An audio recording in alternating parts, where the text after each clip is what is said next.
Well, there's always opportunities, like under the rug, behind the carpet, or in the, in the sofa underneath the cushions.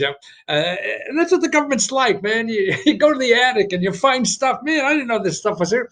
I just ran into something called the shared work programs. Okay, and this is part of the unemployment, but it's where if you're working part time, you could get an extra like $1,000 a month or something from the government because you're only working part time. Who would have thought? Yep. And it's like I say, it's a little confusing, and it's from the states.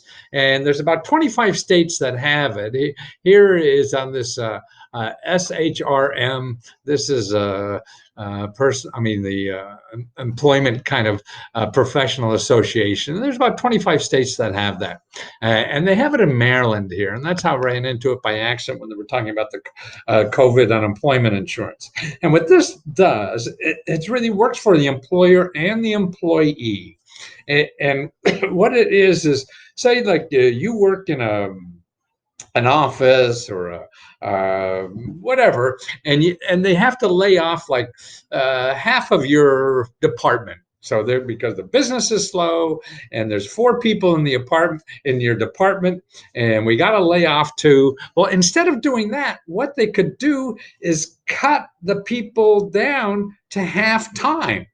See, and then what happens is the boss, the employer, pays only half the salary, and the state government pays half the unemployment insurance, or it could be 20%. Like maybe there's four people working, and they say, "Well, we got to let one of the people go," and everybody says, "Well, why don't we just cut down our hours 25% a piece?" And that's enough for the company to save money and stay around. And then you, as one of those four employees, will get a benefit from the state equal to 25% of the salary. And now with the COVID assessment, I mean, that could be, $1,000 or more a month, for that, because that's getting so expensive now that you could use.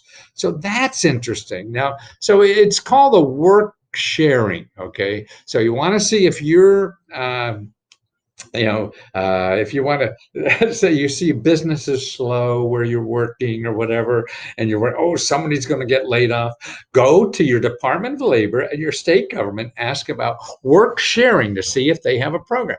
And see, in Maryland, they have a big, question and answers for the employees, and then another big question and answers for the employer. So educate them. So you say, hey, instead of one of us getting laid off, why don't we just all cut our wages down 25%?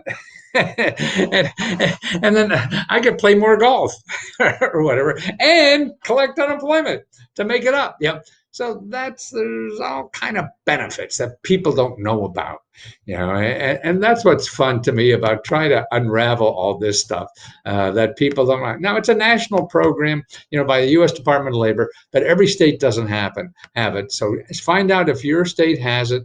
It's called the work. Or let me get that headline here. This is where shared work or work share programs. That's what you want to know about, okay? And you might as well have the government pay. The government's paying for everything else nowadays, right? So they might as well pay for you too. And then actually, this is good for you to go back to school part time and stuff like that, to use that, so you don't have as much pressure at work, because you could use that extra time to go back and get more skills. So then you can even get a higher wage.